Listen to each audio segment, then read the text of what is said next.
Hi all, welcome back to my channel. അപ്പോൾ ഇന്ന് നമ്മൾ ചെയ്യാൻ പോകുന്നത് ഒരു ഷോർട്ട് സ്റ്റോറിയാണ്. അതിൻ്റെ പേരാണ് the assignment, written by Saadat Hasan Manto. അപ്പോൾ സ്റ്റോറിയിലോട്ട് പോകുന്നതിന് മുമ്പ് നമുക്ക് ഓദറിനെ കുറിച്ച് കുറച്ച് ഡീറ്റെയിൽസ് നോക്കാം. സാദത്ത് ഹസൻ മണ്ടോ എന്ന് പറയുന്നത് ഒരു ഇമ്പോർട്ടൻറ്റ് ഉറുദു ഷോർട്ട് സ്റ്റോറി റൈറ്ററാണ് of the 20th century. Okay, അപ്പോൾ ഇമ്പോർട്ടൻ്റ് ആയിട്ടുള്ള ഉറുദു ഷോർട്ട് സ്റ്റോറി റൈറ്ററാണ്. 20th സെഞ്ച്വറിയിലായിരുന്നു തൻ്റെ വർക്ക്സ് ഒക്കെ എഴുതിയിരുന്നത്. ആൻഡ് അദ്ദേഹം തൻ്റെ വർക്ക്സ് ഒരുപാട് തീംസ് വെച്ചിട്ട് എഴുതിയിട്ടുണ്ടെങ്കിൽ പോലും ഇന്ത്യയുടെ പാർട്ടീഷൻ നടന്ന സമയത്ത് അദ്ദേഹം എഴുതിയ റൈറ്റിങ്സ് ആണ് കുറച്ചുകൂടെ ഫേമസ് ആയിട്ടുള്ളത്. അപ്പോൾ he's especially famous for writing about the partition of India in 1947.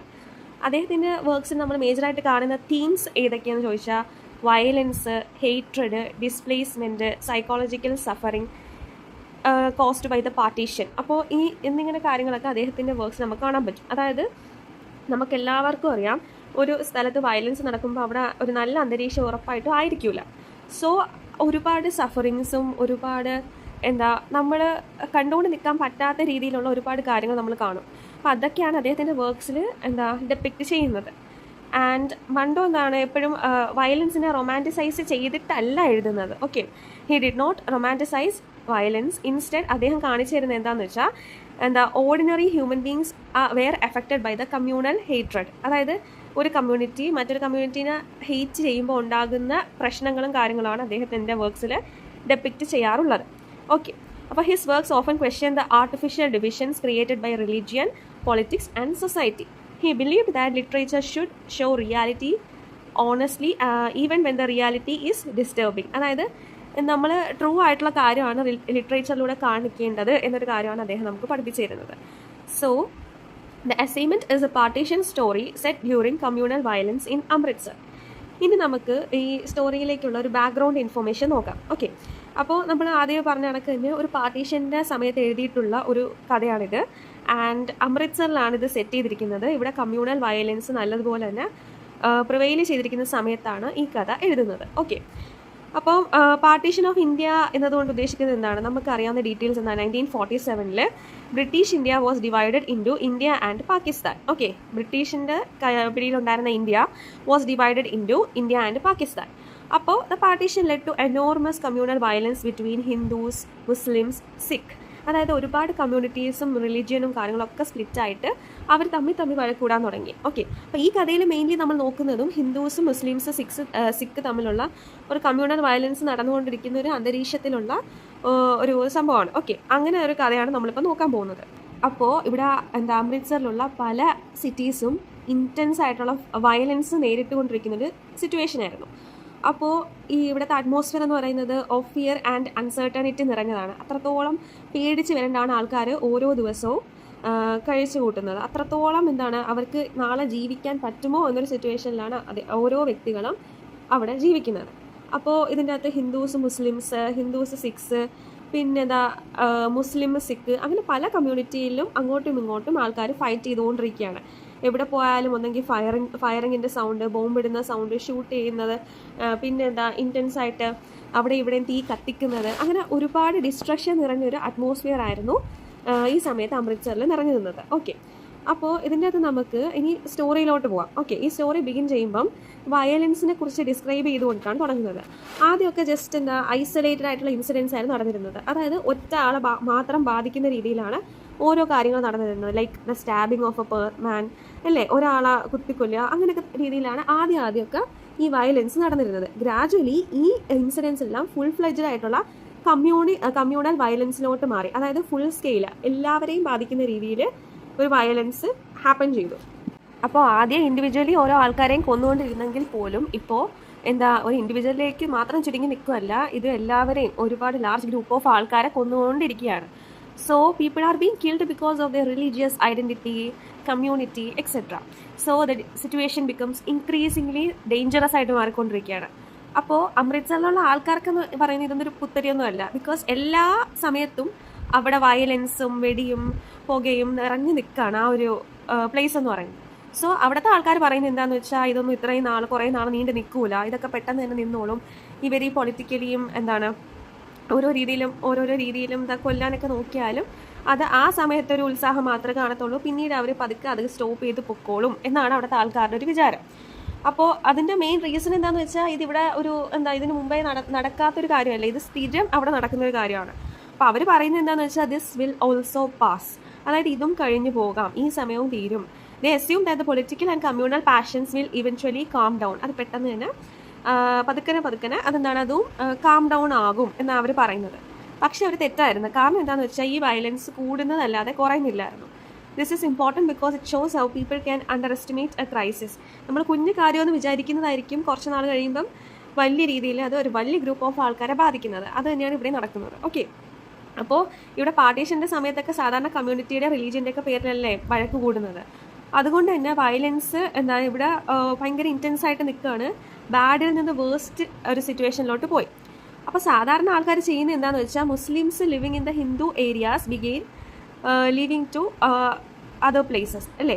അതായത് ഇപ്പം ഒരു സ്ഥലത്ത് ഹിന്ദുസ് ആണ് കൂടുതലെന്ന് വെച്ചോ, അവിടെ ഒരു മൈനോറിറ്റി ഗ്രൂപ്പായിട്ട് മുസ്ലിംസ് നിൽക്കുകയാണെങ്കിൽ മുസ്ലിംസിന് അവരുടെ ജീവൻ വേണമെങ്കിൽ they have to migrate to other place.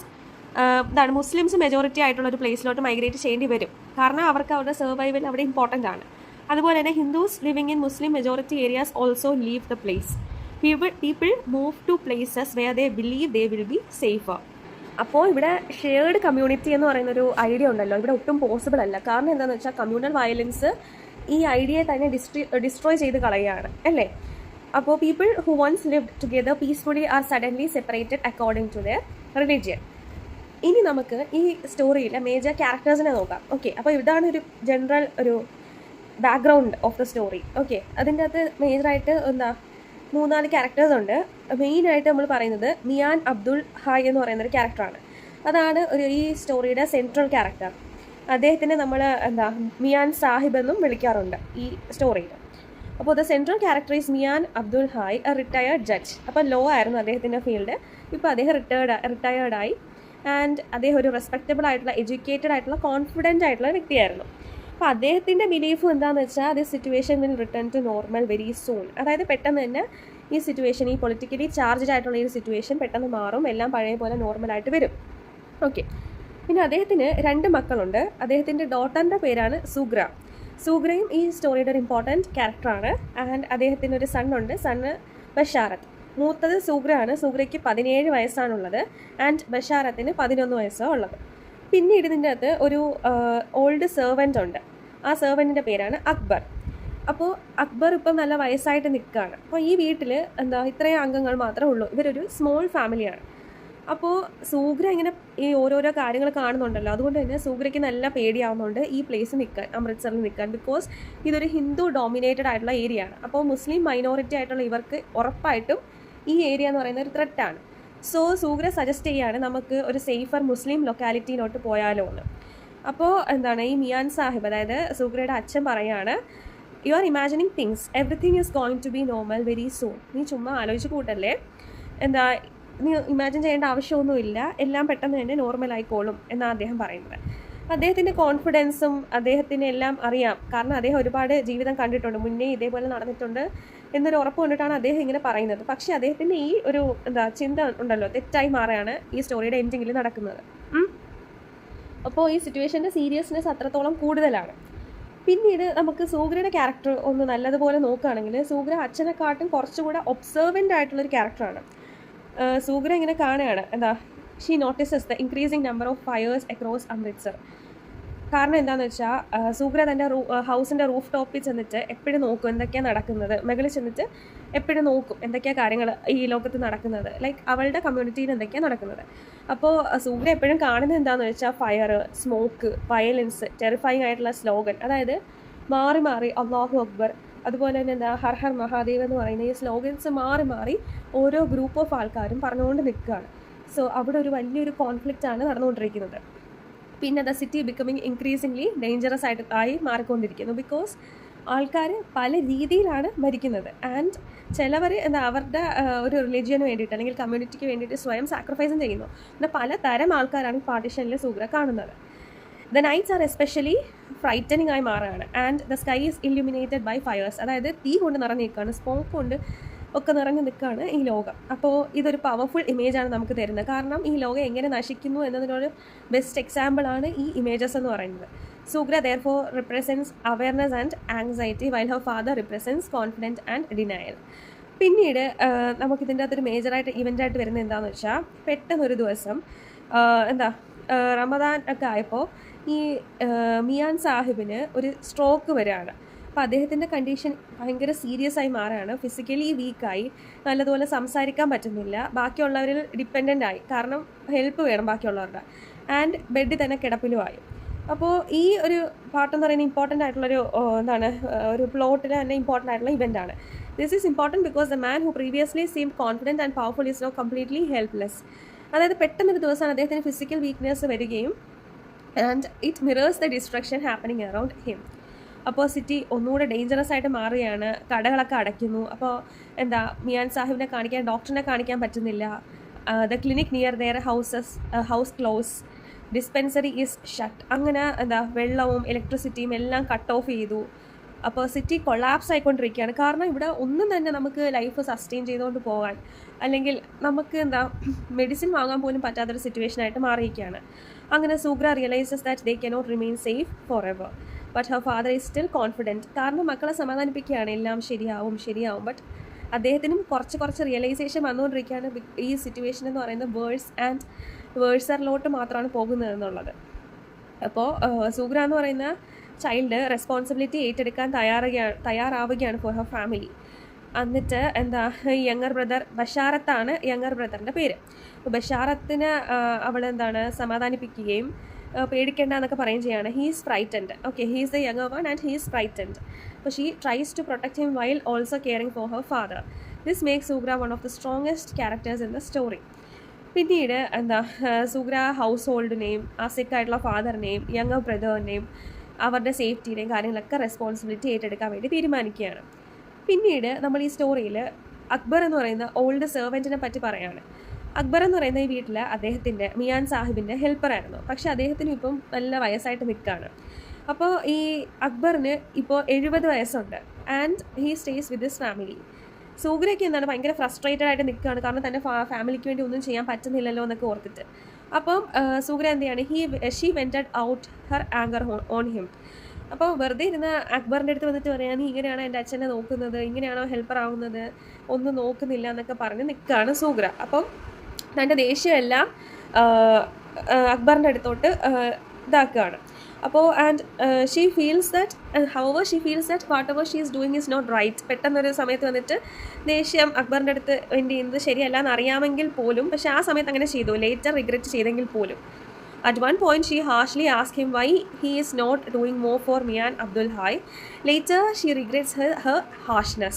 This is important because it shows that Sugra is not presented as perfect. Ideal ആയിട്ടുള്ള ഒരു ക്യാരക്ടറായിട്ടല്ല കാണിക്കുന്നത്. Okay, she is flawed. She is simply as humane as possible. She is frightened and under enormous pressure. Her anger comes from fear and helplessness.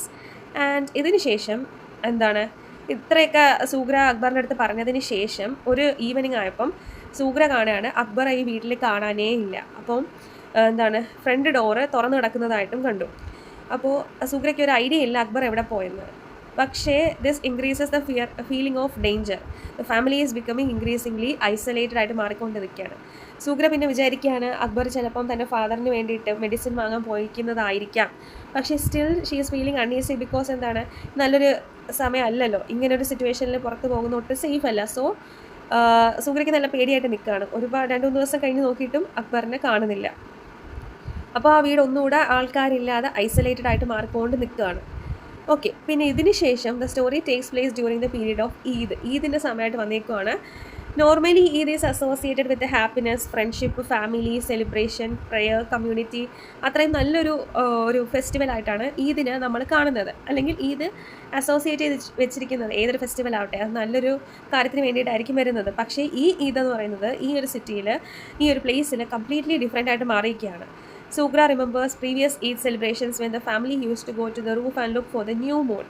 അതായത് ചന്ദ്രനെ നോക്കാൻ പോകുന്നതും കാര്യങ്ങളൊക്കെ സൂഗ്ര ഇങ്ങനെ ഓർത്ത് നിൽക്കുകയാണ്. പക്ഷേ ഇപ്പോഴത്തെ ഈദ് എന്ന് പറയുന്നത് സ്കൈ മൊത്തവും സ്മോക്കും തീയും ഒക്കെ കൊണ്ട് നിറഞ്ഞു നിൽക്കുകയാണ്.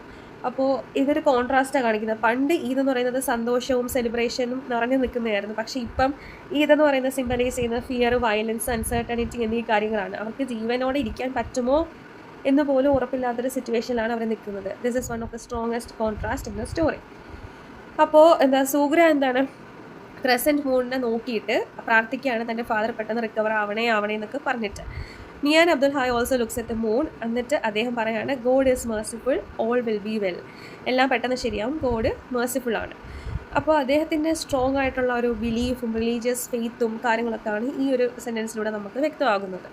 അപ്പോൾ അദ്ദേഹം പറയാണ് എന്തൊക്കെ നടന്നാലും എനിക്കൊരു ഹോപ്പുണ്ട് that everything will be fine, everything will be okay. അപ്പോൾ ഇത്രയൊക്കെ ഇവർ സംസാരിച്ചുകൊണ്ട് ഇങ്ങനെ നിൽക്കുമ്പം പെട്ടെന്ന് ഡോറിലൊരു കൊട്ട് കേൾക്കുകയാണ്. അപ്പോൾ സൂഗ്ര പെട്ടെന്ന് പേടിച്ച് നിൽക്കുകയാണ്, എന്താ ഇനി നടക്കാൻ പോകുന്നത് എന്ന് ഓർത്തിട്ട്. അപ്പോൾ അറ്റ്മോസ്ഫിയർ കംപ്ലീറ്റ്ലി ചേഞ്ച് ആവും ഇപ്പോൾ പെട്ടെന്ന്. മിയാൻ അബ്ദുൽ ഹായ് ജസ്റ്റർ ചെയ്യാണ്, the door should be answered, door തുറക്കാൻ പറയുകയാണ്.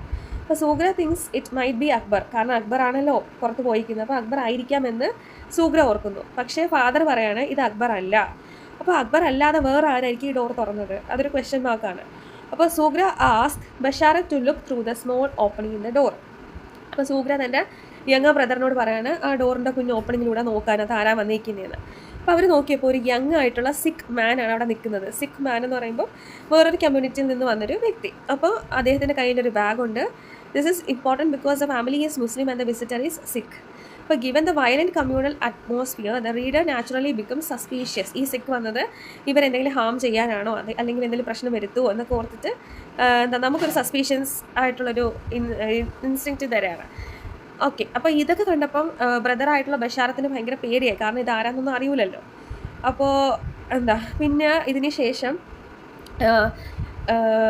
ഫാദർ തന്നെ പറയാണ് ചിലപ്പോൾ ഇത് ഗുർമുഖ് സിംഗ് ആയിരിക്കാം, എല്ലാം ഇതിനും അവൻ വരുന്നതാണല്ലോ, എനിക്ക് ഗിഫ്റ്റ് എന്തെങ്കിലും പ്രസൻറ്റ് കൊണ്ട് തരുന്നതാണല്ലോ നൂഡിൽസ് എന്ന് പറയാണ്. അപ്പോൾ ഇവിടെ ഡോർ നോക്കിയപ്പം അത് ഗുർമുഖ് സിംഗ് ആയിരുന്നില്ല, അദ്ദേഹത്തിൻ്റെ മകനായിട്ടുള്ള സന്തോഖ് സിംഗ് ആയിരുന്നു. അപ്പോൾ Santokh Singh the son of Gurmukh Singh arrives. This immediately reminds Sughra of Gurmukh Singh. Gurmukh Singh had previously done a favour for her father. Every year during Eid, he used to bring a bag of homemade noodles to Mian Abdul Hai. This was a tradition based on gratitude and friendship. അതായത് നമ്മൾ ആദ്യം പറഞ്ഞല്ലോ Mian Abdul hi, അദ്ദേഹത്തിൻ്റെ മിയാൻ സാഹിബ്. അപ്പോൾ അദ്ദേഹം ഒരു ലോയറാണ്, retired ആയിട്ടുള്ള ജഡ്ജാണെന്നൊക്കെ. അപ്പോൾ ആ ലോ എന്ന ഫീൽഡിൽ അദ്ദേഹത്തിന് ഒരുപാട് ഫ്രണ്ട്സ് ഉണ്ടായിട്ടുണ്ട്. അതിലൊരു ഫ്രണ്ടായിരുന്നു ഗുർമുഖ് സിംഗ്. ഗുർമുഖ് സിംഗിൻ്റെ മകനാണ് സന്തോഖ് സിംഗ്. ഇപ്പോൾ കറൻ്റ്ലി ഗുർമുഖ് സിംഗ് മരണപ്പെട്ടു. ഓക്കെ, ഒരു മാസം മുമ്പ് മരണപ്പെട്ടു. പക്ഷേ ഇവരെ ഫാമിലി എപ്പോഴും നിലനിർത്തി കൊണ്ടുപോയിരുന്നൊരു കസ്റ്റമായിരുന്നു ഇവരുടെ വീട്ടിൽ, ഈ മുസ്ലിം ഫാമിലിക്ക് ഈദിൻ്റെ സമയമാകുമ്പോൾ നൂഡിൽസ് കൊണ്ടുവന്ന് കൊടുക്കുക എന്നുള്ളത്, ഹോം മെയ്ഡ് നൂഡിൽസ്. അപ്പോൾ ഇപ്പോൾ തൻ്റെ ഫാദർ ഇല്ലാത്തത് കൊണ്ട് തന്നെ ഫാദറിൻ്റെ ഡ്യൂട്ടി ചെയ്യാൻ വേണ്ടിയിട്ടാണ് സന്തോഖ് സിംഗ് വന്നത്. അപ്പോൾ Gurmukh Singh did not see the relationship simply through religion. He considered his gift a small expression of gratitude. He would say that Mian Abdul Hai had done something kind for him, that he could never fully repay that kindness. Therefore, the annual gift of noodles was his way of expressing gratitude, respect, friendship, humanity, etc. Okay. അപ്പോൾ ഗുർമുഖ് സിംഗ് എന്ന് പറയുന്നത് ഫ്രണ്ട്ഷിപ്പിനെ റിലീജിയനിലൂടെ കണ്ടൊരു വ്യക്തിയായിരുന്നില്ല. It was beyond religion. Okay, അപ്പോൾ അദ്ദേഹത്തിൻ്റെ ഒരു എക്സ്പ്രഷൻ ഓഫ് ഗ്രാറ്റിറ്റ്യൂഡും റെസ്പെക്റ്റും ഒക്കെ ആയിരുന്നു ഈ നൂഡിൽസ് കൊടുക്കുക എന്നുള്ള ഉദ്ദേശിക്കുന്നത്. സോ ഇവിടെ ഫാദർ മരണപ്പെട്ടു എന്ന് പറഞ്ഞപ്പോൾ സൂഗ്രാക്ക് സർപ്രൈസ്ഡ് ആയിപ്പോയി, അവർക്ക് എല്ലാവർക്കും നല്ല വിഷമം വന്നു. അപ്പോൾ സന്തോഖ് സിംഗ് പറയാണ്, before his death Gurmukh Singh had reminded him of his promise. He had told Santokh that for 10 years on Eid he had brought the noodles to Mian Abdul Hai. He instructed his son to continue the tradition after his death. This is the assignment. Santokh has come to honor his father's promise. അതായത് നമ്മളുടെ title തന്നെ നോക്ക്, the assignment എന്നുള്ള പറയുന്നില്ലേ നമ്മുടെ short സ്റ്റോറിയുടെ പേര്. അപ്പോൾ the assignment എന്നുകൊണ്ട് ഉദ്ദേശിക്കുന്നത് എന്താണെന്ന് വെച്ചാൽ ഗുർമുഖ് സിംഗ് തൻ്റെ സണ്ണായിട്ടുള്ള സന്തോഖ് സിംഗിൻ്റെ അടുത്ത് മരിക്കുന്നതിന് മുമ്പ് പറഞ്ഞിട്ടുണ്ട്, എൻ്റെ ട്രഡീഷൻ നീ ക്യാരി ഓൺ ചെയ്ത് പോകണം, ഹോം മെയ്ഡ് ആയിട്ടുള്ള നൂഡിൽസ് നീ എന്നും അവരുടെ ഫാമിലിക്ക് ഈദിൻ്റെ സമയമാകുമ്പോൾ കൊണ്ടുപോയി കൊടുക്കണം എന്ന് അദ്ദേഹം പ്രോമിസ് കൊടുത്തിരുന്നു. അപ്പോൾ ആ പ്രോമിസ് ഫുൾഫിൽ ചെയ്യാൻ വേണ്ടിയിട്ടാണ് ഇപ്പോൾ സന്തോഖ് സിംഗ് ഇവിടെ വന്നേക്കുന്നത്. അപ്പോൾ അദ്ദേഹം വന്നത് തൻ്റെ ഫാദറിന് കൊടുത്തിട്ടുള്ള പ്രോമിസ് ഫുൾഫിൽ ചെയ്യാൻ വേണ്ടിയിട്ടാണ്. ആൻഡ് അദ്ദേഹം അത് കൊടുത്തിട്ട് പിന്നെ ചോദിക്കുകയാണ് മിയാൻ സാഹിബിന് എന്ത് പറ്റി. അപ്പോൾ സൂഗ്ര പറയുകയാണ് തൻ്റെ ഫാദറിന് ഒരു സ്ട്രോക്ക് വന്നു. അപ്പോൾ ഇതൊക്കെ കേട്ടപ്പോൾ സന്തോഖ് സിംഗ് പറയാണ്, എൻ്റെ അച്ഛൻ ഇപ്പോൾ ജീവൻ ഉണ്ടായിരുന്നെങ്കിൽ ഈ ഒരു സിറ്റുവേഷൻ കണ്ടുകൊണ്ട് നിൽക്കാൻ പറ്റൂലായിരുന്നു. അദ്ദേഹം എപ്പോഴും അഡ്മയർ ചെയ്തിരുന്നൊരു വ്യക്തിയാണ് മിയാൻ സാഹിബ് എന്ന് പറയുന്നത്. He is not a man but a god എന്നാണ് സന്തോഖ് സിംഗിൻ്റെ അച്ഛൻ പറഞ്ഞിരുന്നത്. അപ്പോൾ പിന്നെ ദൈവം നിന്നെ കാത്തോളൂ എന്നൊക്കെ ഇങ്ങനെ പറയാണ് സന്തോഖ് സിംഗ്. അപ്പോൾ അതിനുശേഷം എന്താ സൂഗ്ര ഇങ്ങനെ ആലോചിക്കുകയാണ്, എൻ്റെ അച്ഛനൊരു ഡോക്ടറിനെ കാണിക്കാൻ പറ്റുമോ എന്ന് ചോദിച്ചാലോ എന്നിങ്ങനെ ആലോചിച്ച് നിൽക്കുകയാണ്. പക്ഷെ ചോദിക്കുന്നില്ല. ബട്ട് സഡൻലി അദ്ദേഹം ഇങ്ങനെ വീട്ടിൽ നിന്ന് പുറത്തോട്ട് ഇറങ്ങി വരുമ്പം 4 men എന്താണ് എൻറ്റേർഡ് ദെയർ ഹൗസ് വിത്ത് എന്താണ് കവേർഡ് വിത്ത് ടേർബൻസ് ആൻഡ് ഓൾ. അതായത് ഈ കമ്മ്യൂണൽ വയലൻസിലുള്ള വ്യക്തികൾ ഇവരുടെ വീട്ടിലോട്ട് കയറാണ് അദ്ദേഹം ഇറങ്ങുമ്പോൾ. അപ്പോൾ എന്താ അവരുടെ തലയിൽ ടേർബൻസ് ഉണ്ട്, indicating that they might be സിക്ക്. ഓക്കെ, അപ്പോൾ എന്താ അവരുടെ കയ്യിൽ ഓയിൽ ടോർച്ചസ് ഉണ്ട്, പിന്നെ കെറോസിൻ ഓയിലുണ്ട്, എക്സ്പ്ലോസീവ് ആയിട്ടുള്ള ഐറ്റംസ് ഉണ്ട്, അങ്ങനെ ഒരുപാട് കാര്യങ്ങളുണ്ട്. അപ്പോൾ അതിലൊരാൾ, ആ 4 പേരിൽ ഒരാൾ വന്നിട്ട് സന്തോഷ് സിംഗിൻ്റെ അടുത്ത് ചോദിക്കുകയാണ്, Sardarji have you completed your assignment? അപ്പോൾ എന്താ സന്തോഷ് സിംഗ് എന്ന് തലയാട്ടാണ്. അപ്പോൾ ഉടനെ അവർ ചോദിക്കുകയാണ്, should be then proceed with hours he asked. അപ്പോൾ അവർ ചോദിക്കുകയാണ്, ഞങ്ങളുടെ അസൈൻമെൻറ്റ് ഒന്ന് ചെയ്തോട്ടെ. അപ്പോൾ തിരിച്ച് എന്താ സന്തോഷ് സിംഗ് പറയാണ്, if you like he replied and walk away. അതായത് നിനക്ക് ഇഷ്ടമുണ്ടെങ്കിൽ നീ ചെയ്തോളൂ. അത് നമുക്ക് അദ്ദേഹം തടയുന്നുമില്ല, പക്ഷേ അങ്ങനെ ചെയ്തോളാൻ ഡയറക്റ്റായിട്ട് പറയുന്നുമില്ല. നിങ്ങൾക്ക് ഇഷ്ടമാണെങ്കിൽ ചെയ്തോ, അങ്ങനെ ഒരു സംഭവം ഇതിൻ്റെ അത് ലാസ്റ്റ് സെൻറ്റൻസ് ആയിട്ട് പറയുന്നില്ല. അപ്പോൾ ഇത് ഹൈലി ആംബിഗ്വസ് ആയിട്ടുള്ള ഒരു ഇതാണ്. കാരണം നമുക്ക് പല രീതിയിൽ നമുക്ക് ഇൻ്റർപ്രിറ്റ് ചെയ്യാൻ പറ്റും. സന്തോഷ് സിംഗ് ഒരു ആംബിഗ്വസ് ആയിട്ടുള്ള ഒരു ക്യാരക്ടറാണ്. അദ്ദേഹം ഡയറക്റ്റായിട്ട് പറയുന്നില്ല സ്റ്റോപ്പ് ചെയ്യണോ കണ്ടിന്യൂ ചെയ്യണോ, എന്താണെന്ന് വെച്ചാൽ അദ്ദേഹം ഡയറക്റ്റായിട്ട് ഓപ്പണായിട്ട് സ്റ്റേറ്റ് ചെയ്യുന്നില്ല. അപ്പോൾ അതിൽ നിന്ന് നമുക്ക് എന്ത് വ്യക്തമാകുന്നതെന്ന് വെച്ചാൽ അദ്ദേഹം കോൺഫ്ലിക്റ്റഡ് ആയിട്ട് നിൽക്കുകയാണ് പേഴ്സണൽ ലോയൽറ്റിയും ആൻഡ് കമ്മ്യൂണൽ വയലൻസിൻ്റെ ഇടയ്ക്ക്. കാരണം അദ്ദേഹം ഇതിൽ നിന്ന് നമുക്ക് ഇൻഡയറക്ട്ലി ആ 4 ആൾക്കാർ അദ്ദേഹത്തിൻ്റെ അടുത്താണ് ചോദിക്കുന്നത്, ഞങ്ങളുടെ അസൈൻമെൻറ്റ് കംപ്ലീറ്റ് ചെയ്തോട്ടെ എന്ന്. അപ്പോൾ അതുകൊണ്ട് നമുക്ക് 2 രീതിയിൽ ഇൻ്റർപ്രിറ്റ് ചെയ്യാൻ പറ്റും. എന്താണെന്ന് വെച്ചാൽ സന്തോഷ് മിക്കവാറും ഈ കമ്മ്യൂണൽ വയലൻസിൽ പാർട്ടിസിപ്പേറ്റ് ചെയ്യുന്ന ഒരു വ്യക്തി ആയിരിക്കാം. അപ്പോൾ പക്ഷേ അദ്ദേഹത്തിൻ്റെ അച്ഛനും ഈ മിയാൻ സാഹിബുമായിട്ടൊക്കെ നല്ല ഒരു ബന്ധം ഉള്ളത് കൊണ്ട് തന്നെ അച്ഛൻ്റെ ഒരു പ്രോമിസ് ഫുൾഫിൽ ചെയ്യാൻ വേണ്ടി അദ്ദേഹം വീട്ടിൽ വന്നുവെങ്കിൽ പോലും അദ്ദേഹം ഇതിലൊരു മെമ്പർ ആയതുകൊണ്ട് he's conflicted morally, mentally, emotionally. അപ്പോൾ ഈ സ്റ്റോറി ഇത്രയേ ഉള്ളൂ. മെയിൻലി ഇതിൻ്റെ അകത്ത് ആ വയലൻസിൻ്റെ ഇൻറ്റൻസിറ്റി ഒക്കെ നമുക്ക് മനസ്സിലാവുന്നുണ്ടല്ലേ. അതായത് അക്ബർ പുറത്തോട്ട് പോയിട്ട് പിന്നെ തിരിച്ചിങ്ങോട്ട് വരുന്നില്ല. അപ്പോൾ അത് തന്നെ ഒരു നെഗറ്റീവായിട്ടുള്ള ഇമ്പാക്റ്റാണ് കാണിക്കുന്നത്. പിന്നെ നമ്മൾ പറഞ്ഞു എപ്പോഴും പല രീതിയിലുള്ള സ്ലോഗൻസ്, അല്ലാഹു അക്ബർ, പിന്നെ ഹർ ഹർ മഹാദേവ് പോലുള്ള ഓരോരോ സ്ലോഗൻസുമാണ് കേട്ടുകൊണ്ടിരുന്നത്. വിച്ച് മീൻസ് ദാറ്റ് അവിടെ തമ്മിൽ ഫൈറ്റ് ചെയ്തുകൊണ്ടിരിക്കുകയാണ് ഓരോ ആൾക്കാർ. പിന്നെ എക്സ്പ്ലോസീവ്സിൻ്റെ സൗണ്ട്, ഫയറിങ് ചെയ്യുന്ന ബോംബ്, പിന്നെ സ്മോക്ക്, അങ്ങ് കെറോസിൻ ഓയിൽ, ഇങ്ങനെ പലതരം എക്സ്പ്ലോസീവ് ആയിട്ടുള്ള സാധനങ്ങളാണ് ആ അന്തരീക്ഷത്തിൽ മുഴുവൻ നിൽക്കുന്നത്. അപ്പോൾ മുൻപ് സന്തോഷം നിറഞ്ഞിരുന്ന ഒരു ഫെസ്റ്റിവൽ ഇപ്പം സാഡ്നെസ് അല്ലെങ്കിൽ ഡിസ്ട്രക്ഷനാണ് കാണിക്കുന്നത്. അപ്പോൾ ഇതൊക്കെ ആ ഒരു പാർട്ടീഷൻ കാരണം ഉണ്ടാകുന്ന ഒരു പ്രശ്നങ്ങളും കമ്മ്യൂണൽ വയലൻസ് എന്തിലേക്ക് എത്തിക്കും എന്നൊക്കെയാണ് നമുക്ക് മനസ്സിലാക്കി തരുന്നത്. അസൈൻമെൻറ്റ് എന്ന് പറയുന്ന കാര്യം 2 രീതിയിൽ നമുക്ക് ഇതിൻ്റെ അകത്ത് പറയാൻ പറ്റും അല്ലേ. ഒന്നാമത്തെ assignment is fulfilled by Santosh Singh. രണ്ടാമത്തെ assignment is completed may or may not be completed by the 4 men അല്ലേ. ഇതിൻ്റെ നമുക്ക് ലാസ്റ്റ് നമ്മുടെ അടുത്ത് പറയുന്നില്ല ആ ഫാമിലിക്ക് എന്ത് പറ്റി, അവരെന്തെങ്കിലും ചെയ്യാതെ പോയോ അല്ലെങ്കിൽ അവരെന്തെങ്കിലും ചെയ്തോ എന്നുള്ള കാര്യം പറയുന്നില്ല. നിങ്ങൾക്ക് ഇഷ്ടമുള്ള പോലെ ചെയ്യാനെന്ന് സന്തോഷ് സിംഗ് പറഞ്ഞപ്പം എന്ത് നടന്നു അതിന് ശേഷം എന്നുള്ള കാര്യം നമുക്കൊരു ക്വസ്റ്റ്യൻ മാർക്കാണ്. സോ ദ സ്റ്റോറി എന്ന് പറയുന്നത് എപ്പോഴും ഓപ്പൺ എൻഡഡ് ആയിട്ടാണ് നിർത്തിയിരിക്കുന്നത് ഇതിൻ്റെ അകത്ത്. അപ്പോൾ ഇതിൻ്റെ അകത്ത് മെയിൻലി നിങ്ങൾക്ക് ക്യാരക്ടർ സ്കെച്ച് നോക്കുമ്പോൾ ഈസി ആയിട്ട് എഴുതാൻ പറ്റും. മിയാൻ സാഹിബിനെ കുറിച്ചും ബഷാറത്തിനെ കുറിച്ചും സൂഗ്രയെക്കുറിച്ചും അക്ബറിനെ കുറിച്ചും പിന്നെ ഗുർമീത് സിംഗിനെ കുറിച്ചൊക്കെ എഴുതാൻ പറ്റും. മേജർ തീംസ് എന്ന് പറയുന്നത് first one communal violence obvious ആയിട്ടുള്ള തീമാണ്. കാരണം എന്താണ്, ഇതിൻ്റെ അകത്ത് റിലീജിയസ് ആയിട്ടുള്ള ഹേറ്റ്രഡ് ആണ്. ഒരു പീസ്ഫുൾ ആയിട്ടുള്ള സിറ്റിയെ ഇങ്ങനെ കയോട്ടിക് ആക്കി അല്ലെങ്കിൽ അത്രയും ഡിസ്ട്രക്ഷനിലേക്ക് എത്തിച്ചത് എന്താണ്, ഈ ഒരു കമ്മ്യൂണൽ വയലൻസ് ആണ്. പിന്നെ ഹ്യൂമാനിറ്റി എബവ് റിലീജിയൻ, അതായത് ഇതിൻ്റെ അകത്ത് നമുക്ക് തരുന്ന ഒരു ഇമ്പോർട്ടൻറ്റ് ലെസൺ എന്ന് പറയുന്നത് അല്ലെങ്കിൽ മെസ്സേജ് എന്ന് പറയുന്നത് നമ്മളെപ്പോഴും ഹ്യൂമാനിറ്റിയെ കൺസിഡർ ചെയ്യണം. റിലീജിയൻ മാത്രം നോക്കരുത്. ഓക്കെ, 2 ഗ്രൂപ്പ് ഓഫ് ആൾക്കാർ അങ്ങോട്ടും ഇങ്ങോട്ട് ഫൈറ്റ് ചെയ്യുമ്പോൾ അവർക്ക് തന്നെയാണ് നഷ്ടം ഉണ്ടാകുന്നത് അല്ലേ. Mian Abdul Hai is Muslim, Gurmeet Singh and Santosh Singh are Sikh, yet Gurmeet Singh respect Mian Abdul Hai. പിന്നെ Santosh continues his father's tradition, therefore religion divides the character socially but humanity connects them morally. അതിൻ്റെ ഒരു സിമ്പിളാണ് എന്താണ് ഹോം മെയ്ഡ് നൂഡിൽസ് എന്ന് പറയുന്നത്. പിന്നെ ട്രസ്റ്റ് ആൻഡ് ബിട്രയൽ. ഓക്കെ, അതായത് Sughra does not know whether the person at the door is a friend and enemy, someone coming to help, someone coming to attack, ഒന്നും അറിയില്ല. സൂഗ്ര ഇങ്ങനെ കൺഫ്യൂസ്ഡ് ആയിട്ട് പേടിച്ച് ഒക്കെ നിൽക്കുകയാണ്. കാരണം അവിടെ മൊത്തം വയലൻസ് നിറഞ്ഞ് നിൽക്കുന്നതുകൊണ്ട് തന്നെ സൂഗ്രയ്ക്ക് ആൾക്കാരെ സ്ട്രേഞ്ചേഴ്സിനെ ഒന്നും പെട്ടെന്ന് ട്രസ്റ്റ് ചെയ്യാൻ പറ്റത്തില്ല. ഓക്കെ, പിന്നെ എന്താ പ്രോമിസും ഡ്യൂട്ടി നമുക്ക് ഒബ്വിയസ് ആണല്ലേ. കാരണം ഇവിടെ ഗുർമീത് സിംഗിൻ്റെ മോനായിട്ടുള്ള സന്തോഷ് സിംഗ് ഈദിൻ്റെ ഒരു സമയത്ത് തൻ്റെ റെസ്പോൺസിബിലിറ്റി ഫുൾഫിൽ ചെയ്യാൻ വേണ്ടിയിട്ടാണ് വരുന്നത്. അപ്പോൾ അദ്ദേഹം അത് ഫുൾഫില്ലും ചെയ്യുന്നുണ്ട്. അങ്ങനെ അസൈൻമെൻ്റ് ഒക്കെ becomes a symbol of responsibility, loyalty, respect for one's parents, gratitude, moral duty etcetera. പിന്നെ fear and suspense. Fear dominates the story അല്ലേ. അപ്പോൾ ഇതിൻ്റെ അകത്ത് എക്സാമ്പിൾസ് എന്ന് പറയുന്നത് fires in the city, violent slogan, disappearance of people, killing of people, പിന്നെ individual stabbing turning to ഗ്രൂപ്പായിട്ടുള്ള എന്താണ് ഒരു വയലൻസ് അല്ലേ. പിന്നെ loss of electricity and water. പിന്നെ അവിടെ നമുക്ക് മെഡിസിൻ ഷോപ്പ് പോലും ക്ലോസ്ഡ് ആയിരുന്നു. അക്ബറിൻ്റെ disappearance, the knock on the door, Mian Abdul Hai is illness, ഇതെല്ലാം നമുക്ക് ഫിയർ ഡോമിനേറ്റ് ചെയ്തിരിക്കുന്നു എന്നുള്ളതിൻ്റെ എക്സാമ്പിളാണ്. പിന്നെ ഇന്നസെൻസ് ഡ്യൂറിങ് ദ വയലൻസ്, അതാണ് ബഷാറത്തിൻ്റെ ഒരു സംഭവം എന്ന് പറയുന്നത്. ബഷാറത്ത് പറയുന്നത് യങ്ങർ ചൈൽഡ് ആയതുകൊണ്ട് തന്നെ പേടിച്ച് നിൽക്കുകയാണ്. He has not created the communal conflict yet he has to live through its consequences, അല്ലേ? അതാണ് മനുഷ്യൻ്റെ ഒരു സിറ്റുവേഷൻ ഇവിടെ എന്ന് പറയുന്നത്. പിന്നെ ഹോപ്പ്.